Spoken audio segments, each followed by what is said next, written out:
This right here is the HP Omen 15, my choice of gaming laptop for the past 4 weeks now. And well, I have some thoughts. So without wasting any more time, this is Varun from Guiding Deck and you're watching my in-depth review of the HP Omen 15 and whether you should buy it or not, and more specifically if you should buy it, should you buy it for its gaming prowess or for something else? Let's get started.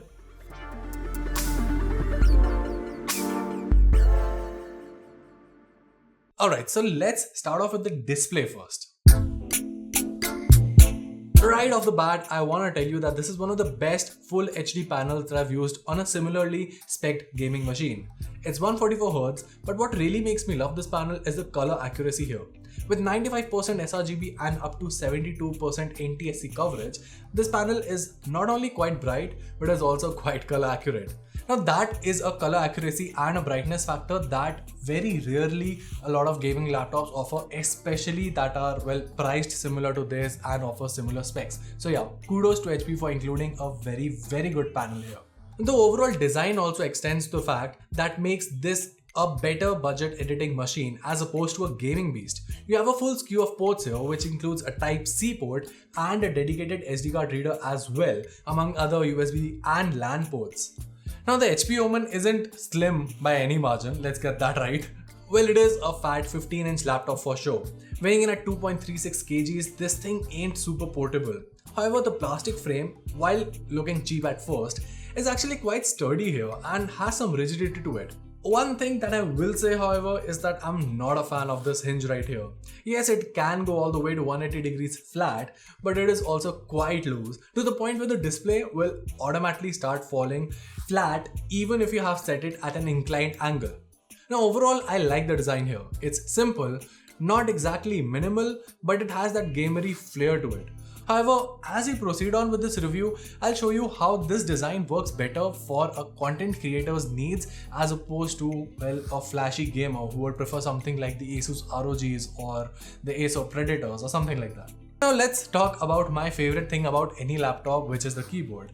Unfortunately, the HP Omen's keyboard is not my favorite, but that's just a very personal call. Now, hear me out. See, I've never been a fan of these silent chiclet keyboards, for they feel way too recessed. And it's the same case here.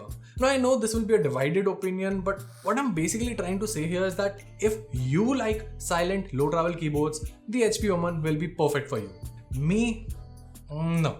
See, I am more of a mechanical keyboard kind of a guy who likes to have those loud keyboards and have that proper key travel here. This is a very low traveling keyboard, and see, I know a lot of folks who would really enjoy this typing experience. Like I know my colleague really liked this keyboard, but personally I generally could not enjoy it. Now it's understandable, obviously HP had to cut cost somewhere, but I mean, okay, I won't call it cost cutting per se. It's more like going one direction and appealing to one sort of keyboard user base. The font face on the top is pretty good and I'll give HP credit for that. Also, the keyboard here is backlit, which is another plus. Unfortunately, it's zoned RGB and that too with static options only, which is a big bummer. Now right below the keyboard is the touchpad, and HP has been quite generous with their touchpads this time around. I really like the overall size here, maximizing every inch they could, and the surface also feels very smooth. Of course, it's nowhere near glass surfaces, but this is one of the better touchpads I've used on a Windows laptop and especially on a gaming machine.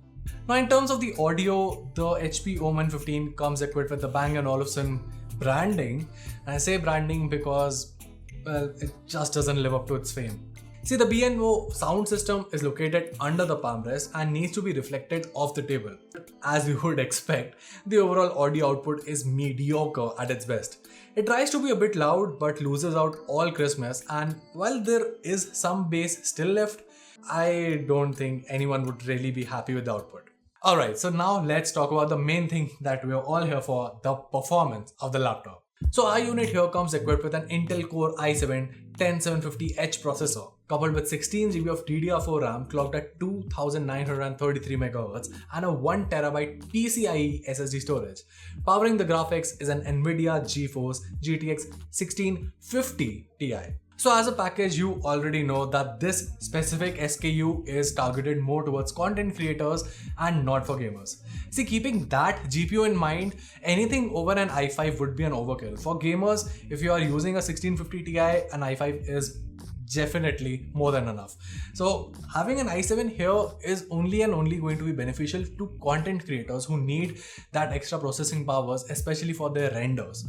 See, for gaming, the performance is fine. You get a good combo of 60 to 80 FPS on low to medium settings on pretty much every AAA title out there. And for esports titles, even on medium settings, you can crank it up to 144Hz and enjoy the high refresh rate here.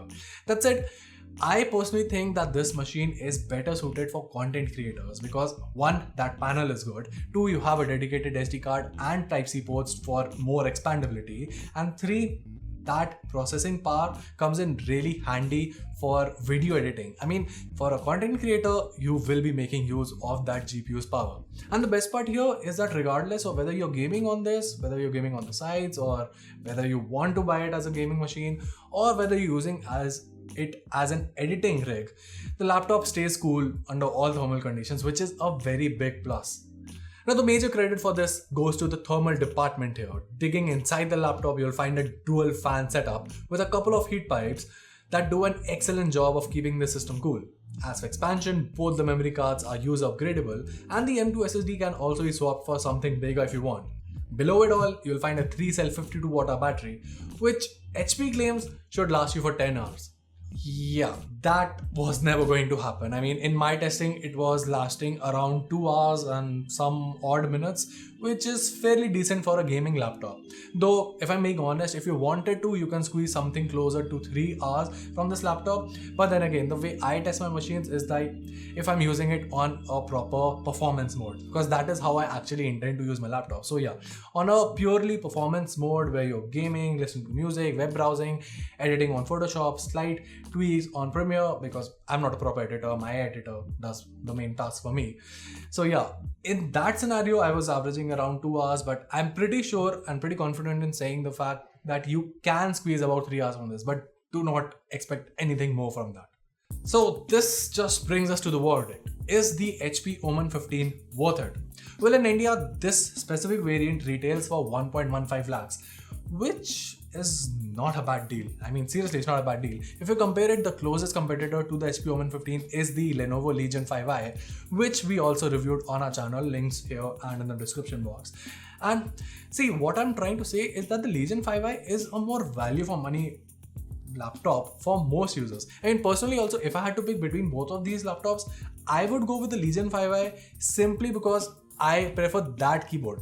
Other than that, most of the hardware is, well, the same. And the advantages that you get with the HP Omen 15 are, well, it kind of justifies the cost. You get a 144Hz panel instead of 120Hz. You get a full 1 terabyte of PCIe SSD. Like the Legion 5 offers 128 plus 1 TB of hard disk. Here you get a full 1 terabyte of PCIe SSD. And the display is also slightly more color accurate. So yeah, all in all, I know the HP laptop might look like a little bit pricier, but if you have the cash, definitely spend it on the HP Omen 15. It'll be worth it and you won't be disappointed by it. And well, that was it. If you found this video helpful, make sure to let us know by giving us a thumbs up and subscribing to our channel for more awesome tech content. Till then, this is Varun from Guiding Tech, and I'll see you in the next one.